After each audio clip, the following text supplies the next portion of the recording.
Talking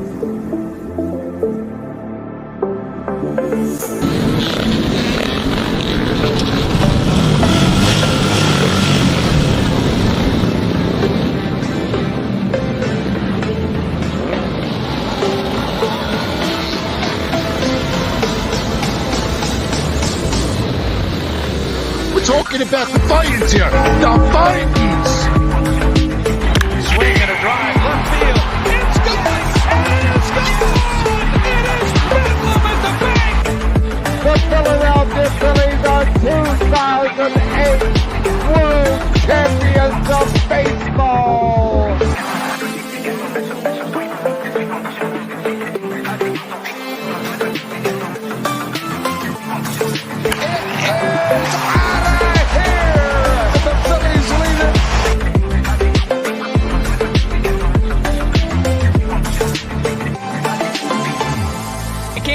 Podcast right here. You already know. Go fucking subscribe.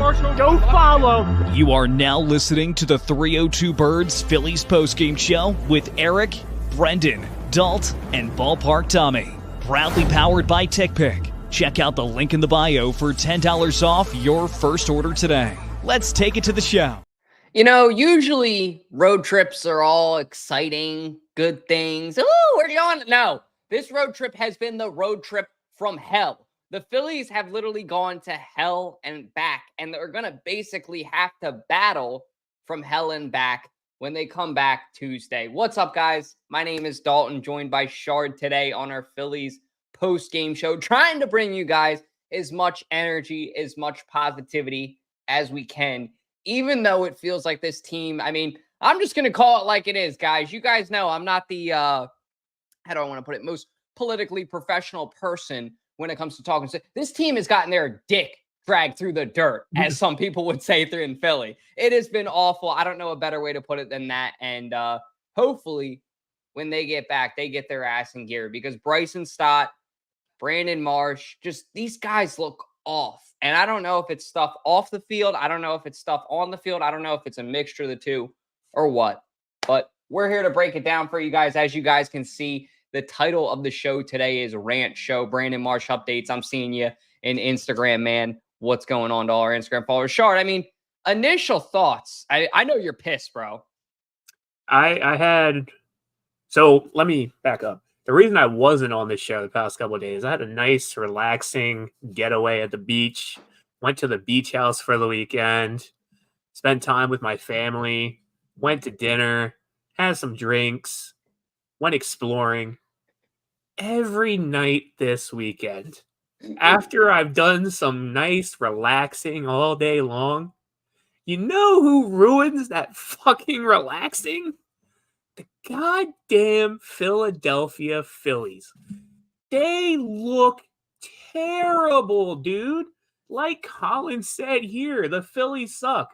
But if this is the Colin that I'm thinking of, buddy, the Yankees, they're not much better. They had a freaking, they went through a slump similar to this, maybe not as bad, but they still went through a slump. And like, the Arizona D-bags, as I like to call them, they own us, as much as I hate saying that, just because, I mean, like, just the way that things ended last year. They own us in the sense of like, I don't even know how to explain it. I mean, season series, they won a series in their house. We won a series here. Granted, our series, I think at CVP was a three game series, and at theirs, for whatever reason, it was a 4. So technically, I think it was 4-3 on the season, but really it just canceled out because like they had one more game. So yeah, I mean, like Benjamin said here, the Diamondbacks have been owning every team for the last 2 months. I mean, they're a really, really hot team. Their lineup is really, really good. I mean, they have just guys that can hit the long ball, guys that can hit the short ball, guys that can bunt, guys that are fast. Like their lineup is just really, really good. And I mean, like, props to them. They came in, they took advantage where advantage needed to be taken. And it's just, I don't think this Phillies team deserves any of the praise that they're getting now. I just like, They look absolutely terrible. Starting pitching sucks. The bats are cold. Errors are atrocious. I can't do it anymore. And speaking of errors, I mean, the first thing I'm going to talk about is Trey Turner because he just looks absolutely poop. I like the top three of this lineup, right? If they're not hitting the long ball, they're not doing anything. Very rarely will they maybe get a single or a double or walk. Schwarber, over 3. Turner, 1 for 4. Harper, over 2. Like, again, the top 3 of this lineup is complete dog shit. And I would just love, and I know Rob's not going to do it. I know he's not because he's just so far in his own head. I would love it if for just maybe one game, you say, you know what? I'm going to change up the lineup and just completely just do something new. Like, I get that your 1, 2, 3 guys, they're your heavy hitters, but like at the same time, if they're your heavy hitters, you gotta like spread them up in the lineup, in my opinion. And I'm not a manager. I I don't know what to tell you, but like just I don't know. I think they need to be spread out. I think, you have a heavy hitter like Schwarber, you put in maybe like Turner Marsh or Turner Stott. Then you put in Harper, you put in Romuto and Casty. And then you have whoever I left out, and then you have everybody else. But that's my opinion. Turner absolutely stunk today. Just hasn't been hitting, hasn't been producing lately. He had the chance to drive in some runs and grounded straight into a double play. So, I mean, like, that's just telling you how much he stunk lately. He's made a couple errors the past couple games as well, just not either not being where he needs to be in the field, not touching the bag, the ball bouncing off his glove, him not charging the ball. Just I don't know. I don't know. It just I'm irritated. Yeah, when you're paying a guy that much money, you better be able to deliver, not just for a month or two, for the whole season. And I mean, you pretty much took everything else I had to say with Trey. I don't have anything else to say except for that. It's a money thing. It's a business thing. So at some point too, Trey, it's like you got to fill up your end of the bargain. You can't only do that for 2 months out of the year. You were great, you know what I mean, for a little bit there, but you got to keep it going. Like that's the thing about this team is they really just getting comfortable in this slump. And you can't get comfortable in a slump. You got to like be like, okay, how the hell do we dig ourselves out of this hole? Because the more comfortable they get, the more they're just sinking down. And it's just going to collapse on them at some point in the playoffs to where they're not going to be able to get out. Yeah, I mean, I agree. And like, again, I'm so tired of the people saying, oh, it's just a slump. Oh, they'll get out of it. I'm tired of Rob Thompson with the same thing. Like I love these comments. Philly fans are just all on the same wavelength tonight. I mean, like Jonas, I don't want to put that back up. Like Jonas said here, Philly Rob is vanilla. Why, you ask? Because he had his, I mean, like, yeah, he's in his own head. I'm tired of his post-game conferences or whatever you want to call them, where he's like, oh, I think so-and-so did this well. Oh, well, like I watched his post-game today, and he starts out by saying, yeah, I think Sanchez pitched well. He just didn't have command. I don't think he pitched well in general. I agree with you that he didn't have command. Then he goes on to say, well, it's great to see that Stott and Marsh had a hit. Cool. Whatever. They had a hit. Did they do anything with those hits? No. Like, just come out as a manager. I know you have to keep your composure. I know you have to, keep to a certain degree. But at the same time, like, for once, I want a manager to just come out and say, no, our guys look terrible. And personally, I think what happened was, I think, and I'm just speculating here, I'm throwing some rumors out.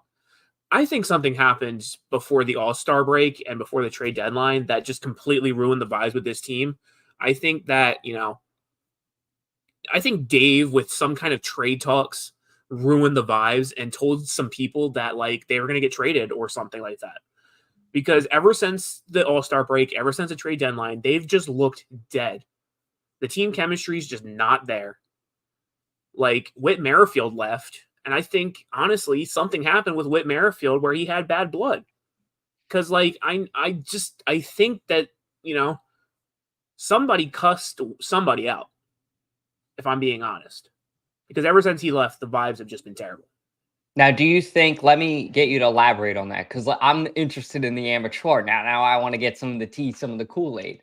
So do you think that Witt has it out for the Phillies organization or the Phillies locker room? Like the front office or the locker room, I should say. I think Or it's both. more so, I don't think it's the locker room because I just know how these guys are. And I don't think that he would fall out with any of the players personally. I think it's more so a front office thing, in my opinion. I don't think it's anybody in the locker room. And you think he's just upset with the way that the Phillies front office handled it and the way that he was shipped out? I think so. I don't think, I mean, he went from being an everyday player to maybe playing like once every other day, if that, or once a week. And I just think that he was pissed off at the way that he was treated in Philly, just not playing every day. And I think, honestly, I think he let the fan base get to him too. I really do. I mean, like, you look at some of the things he said on Twitter, like, granted, they weren't terrible, but he was still responding to people on Twitter saying, like, you know, oh, we're going to get out of it. Oh, I'm going to get better. Like, that's cool and all. But at the same time, like, you don't really see a lot of the other Phillies players, like, responding. They just kind of ignore it and get better on their own time. So I think he was getting it in his head.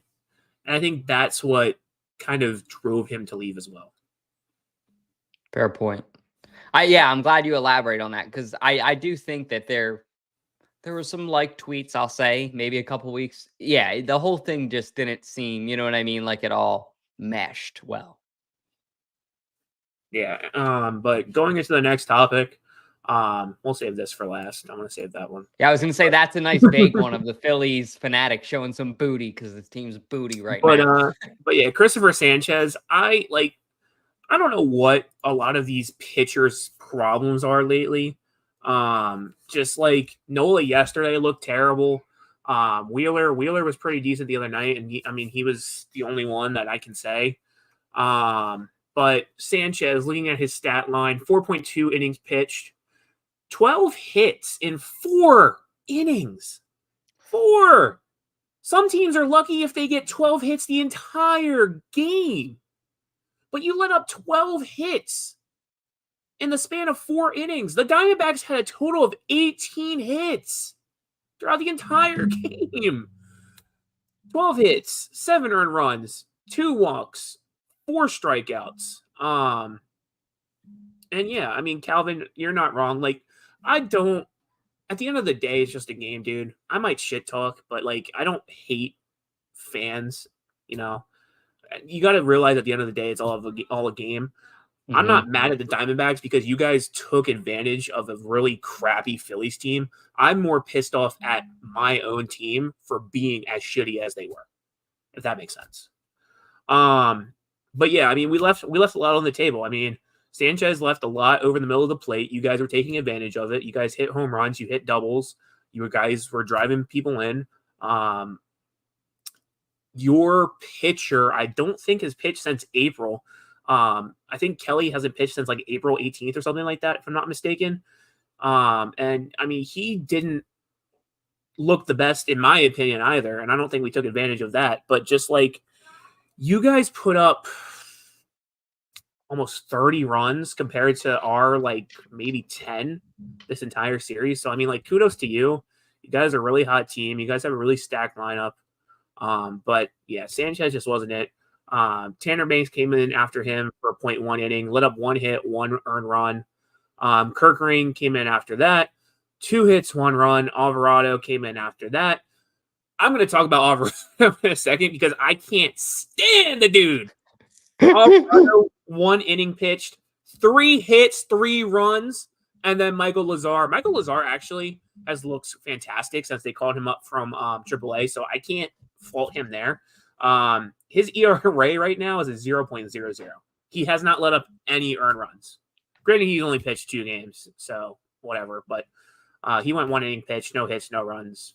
He finished the game. But like, just our pitching in general, I don't know what's going on with our pitching. I don't know what's going on with the coaches. Alvarado, I'm going to take a second to rant about. So I'm gonna go full screen here, adult, so you can just sit back. I just looked it up real quick before you get into it too. He's 1-5 this year, dude. That's ass. Alvarado. Alvarado's terrible. I'm gonna pull up his stat line and share my screen real quick.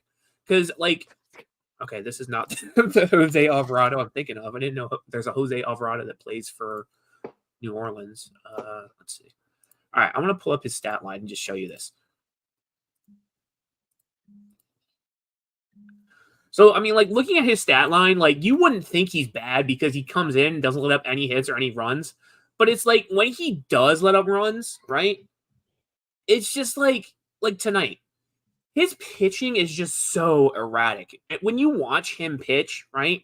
I'm going to pull up this here. Maybe I can find it. When did Alvarado pitch?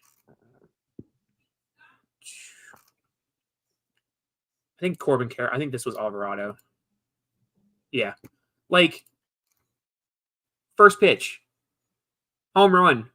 But at the same time, it's Alvarado just he throws so hard in hopes that these guys swing and strikes out. But then it's you're throwing so hard and the velocity coming into the bat is so hard that when somebody does make contact, it's gone. It's gone, dude. I don't know Alvarado. He's good when he wants to be, but lately he's just terrible. I mean, like you said, he's 1-5. And he's just so erratic with his pitching. He doesn't do well when guys are on the base path. But looking at Calvin's here, respect the Phillies. Just think they need to focus on the short ball versus long ball thoughts. Calvin, I completely agree with you. And like I said, I respect you guys as well. I respect any fan that is respectful as well. So kudos to you. But I definitely agree with you, Calvin. I think that the Phillies do need to work on the short ball. And that's going to be my next topic is Kevin Long. I don't understand what Kevin Long's logic is lately. For those of you that don't know, Kevin Long is our batting coach. But Kevin Long just, I feel tells these guys to go for the long ball and nothing else. I can't remember a game lately that the Phillies have just won by hitting the short ball. It's always they're trying to be the hero. Like Jordan said here, fire Kevin Long. I completely agree. I mean, Jordan, let me ask you this, and I'll pull up your reaction on screen too. We as fans, right, we can tell when certain things are going to happen in the game. For example, Nick Castellanos, 0-2 count, right? 0-2 count, I just lost my train of thought. I'm reading the comments. 0-2 count, Nick Castellanos. More than likely, he's going to get a slider to the outside zone, bottom zone, and he's going to swing at it for an out 9 times out of 10. Why has Kevin Long not worked on this with Nick? Why? It's almost every time he's an 0-2 count. I also don't understand why Kevin Long hasn't worked on situational hitting. I don't understand why Kevin Long is not working on having these guys draw more walks because 9 times out of 10 lately, when you look at the pitch by pitch for most of these guys on our lineup, they are swinging at the most asinine pitches. They're swinging at things that are way out, way off, up high, down low. I don't know. I can't even think. I can't talk straight because I'm just so irritated. Harper today, he's swinging at things that are almost about to hit him. I don't understand what Kevin Long is working on with this team. I think if, as a batting coach, if you told these guys, wait it out, don't swing, we would most likely walk 9 times out of 10 and probably could drive in some runs solely by walking. I think that they're a little bit undisciplined too. Well, not even a little bit, a lot of it. I think you're right about what you said earlier. Something had to happen for them to be this undisciplined as a whole, as a team. It's normal to have 1 or 2 guys, maybe one night. Okay, these guys are kind of undisciplined. It's normal to have, Nick Castellanos do this, do that, be a little bit undisciplined here and there. It's not normal for the whole team. Bryce Harper, you know what I mean? All these guys at once. It almost feels like it felt last year when everybody just shut down in the playoffs there at the end. And you can't have that. you can't have deja vu of that at all. I don't care if it's the regular season. I don't care if it's the postseason. Because the matter of the fact is, if you're going to do it in the regular season, you're probably going to end up shitting the bed in the postseason. I'm not saying you can't have a day here and there. Nobody's perfect. But like I said earlier, back to the analogy of the hole, the Phillies are not doing anything to actively get themselves out of this hole. I put in the group chat today, too. I was watching NBC Sports Philadelphia. It baffled me when I saw the fact today. In the past 22 games, the Philadelphia Phillies are against 500 teams or better. So the Pirates, they lost 2 of 3. The Twins, they lost 2 of 3. The Guardians, they lost 2 of 3. The Yankees, they got swept. The Mariners, they lost 2 of 3. Come on, Luke, we got to listen to you, dude. Anyway, Dodgers, they won 2 of 3. Of course, the fucking night I was there, they couldn't fucking win. Thanks, Phillies. Anyway, that's like a little slap in the face. Travel halfway across the country. And then the Diamondbacks, they lost 3 of 4, I guess it was. So they have fallen flat on their face since the 19th of July. It's been a good 3 weeks now, almost. And it's not a little problem. It's a big problem. It's a really big one. 3 weeks is a long time to fall flat on your face as a team. I think you're right, Shard. Something's up with the chemistry in the locker room because why else? You know what I mean? Like, what else would be happening? Because they sustained it all year long. We kept saying, like, till April, Kevin Long is not a good hitting coach. Sorry, I didn't mean to think. Oh, you're all good. Yeah, I like that. I'm with that. But I do think something, it makes me wonder. Remember back to the Eagles speculations that were happening this year? And people were like, oh, something happened off the field with the Eagles. That's why A.J. Brown and Jalen Hurts look off. I don't know that something like that happened. But I do wonder if something off the field happened at some sort of level. Because there's just nothing else that explains the, I don't know, irregularity for a long time with the Phillies. Like, it's just becoming the new normal. You know what I mean? For the Phillies just to suck. And that was not a thing for the past 4 months.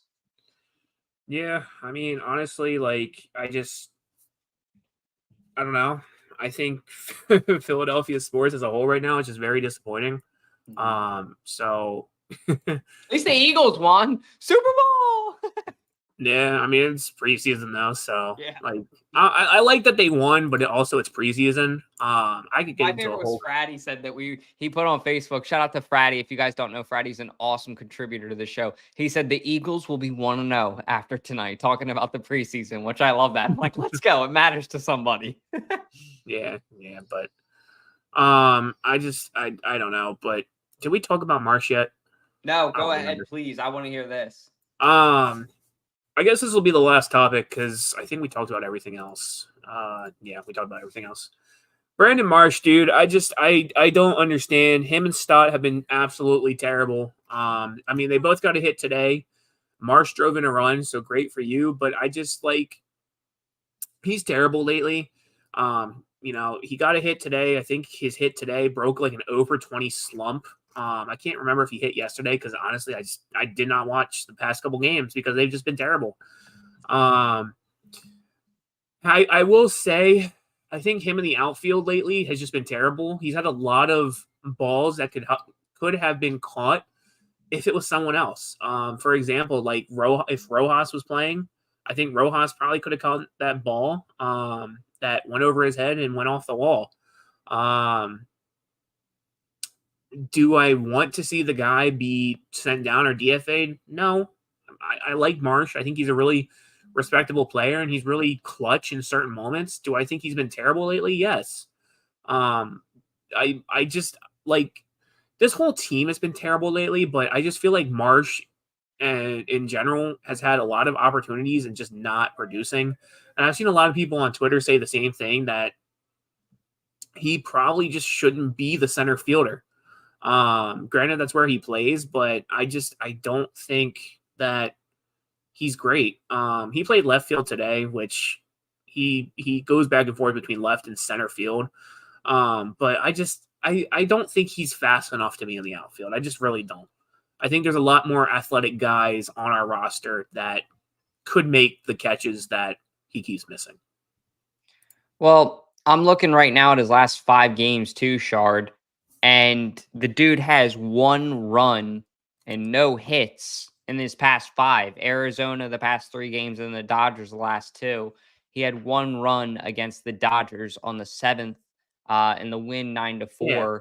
And Today and was it's his not like he's not getting opportunities. I mean, one game he got 1 at bat, the rest he's having 2, 3, 4, 4 8, in some of 10, them. You know what I mean? Like he's getting the 14, opportunities. But the one thing I 15. wanted to say too about Marsh really quick, and you just made me think about this.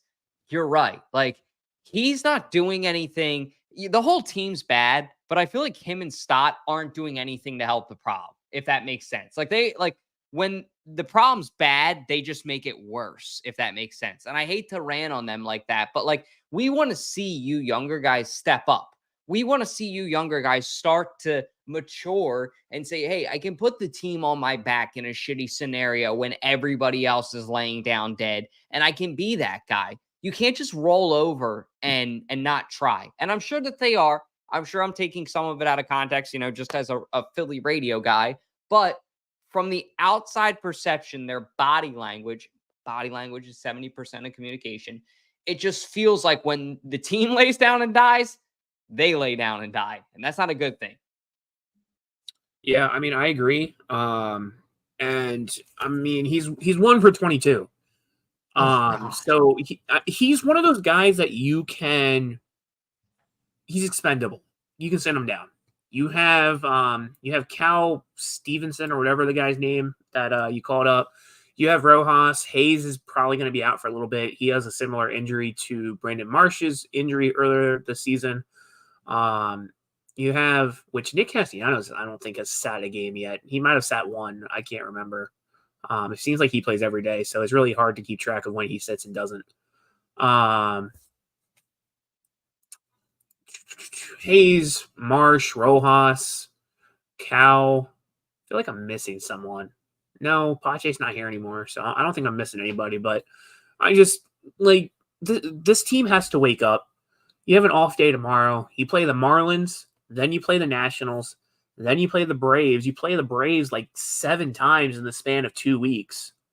So, the Marlins, I want to say it's an easy win, but with the way that this team has been playing lately, they could put up runs. I mean, they really could. The Nationals, again, they're a really sneaky team. They could probably put up runs on us. The Braves, that could go either way. They just lost an 8-run lead to the Rockies today. So, I mean, like, it just, I feel like the Phillies will probably most likely, knock on wood, play down to their division rivals coming up. Because, I mean, you have 3 back-to-back division rivals. That's like if the Eagles were to play the Giants, the Cowboys, and the Commanders back-to-back, they're probably going to drop a game to the Commanders because the Commanders always seem to just straight up decimate us randomly. Yep. So I could see the Marlins or the Nationals maybe taking a couple games. We'll see. I don't know. I know the Braves lost. The Mets are bottom of the 3rd. They're down 1 to the Mariners. Looking at standings. So, NL East, we're looking at 7.5 game lead over the Braves and the Mets. If the Mets lose, it'll go to 8 games above the Mets. Looking at the MLB, yeah, I mean, we're not the best in the MLB anymore. I really don't care about that. We're 0.5 games back. I really don't care. Looking at league, we are tied with the Dodgers right now. So, like, we got to get this shit together if we want the number 1 seed and home field advantage. So the Brewers are 1.5 games back, and they're really hot too, so they could close in. But that's really all I have to rant about today. I mean, I don't have anything else. You guys know I'm the Eagles guy, so I do want to thank Shard real quick. And if you guys in the comments are here, I know a lot of you guys watch. Please be sure to thank Shard for everything he's doing. He's done a fantastic job making sure to be the main guy. He took the bull by the horns. grabbed that motherfucker and threw him over the rail. He's done that and then some. So he's really done a great job with this Phillies post game. And I was thinking about it the other day. I'm trying to take over the Eagles post game. So between the two of us, we're really going to have some great coverage for you guys. So please be sure to thank him, guys, because he's out here hustling on his vacation, coming out, making sure to cover them. Still rant, still give this team that love, that hate that they deserve or don't deserve. You know, you can let us know in the comments. We appreciate it either way. But seriously, thanks Shard, guys, because he's really been putting this together every week for you guys. I'm so burnt out, dude. This team is just Philly team in general just seem to want to do nothing but depress us. But that's all we have for you guys tonight. Phillies lose. I'm not even going to say the score. You guys know what the score is. I'm not going to say it. It's going to irritate me. Phillies have an off day tomorrow. I believe they go back to 6:40 game on Tuesday. They're playing the Marlins for a random 2-game series at CBP. So hopefully they can come back and they can win some games. Looking at probable pitchers, I believe it is Phillips on Tuesday. Let me double check. No, I lied. You know who's coming back on Tuesday? Actually, before we end the show, let me say this real quick. Taijuan Walker is coming back on Tuesday. I thought it was Tyler Phillips. Tyler Phillips is on Wednesday. I'm fine with Tyler Phillips starting. I think he's been pretty decent. Taijuan Walker comes back on Tuesday, guys. All I'm going to say now, expect a rant show. I'm leaving it at that. Everybody have a good night. Don't let this loss get you down. Go out, have some fun. I know it's a Sunday. Drink some beers, do what you got to do, play some college football, go for a walk, take a shower. I don't know. Maybe some of you need one. Cry. Have a good night, everybody. Roll the outro.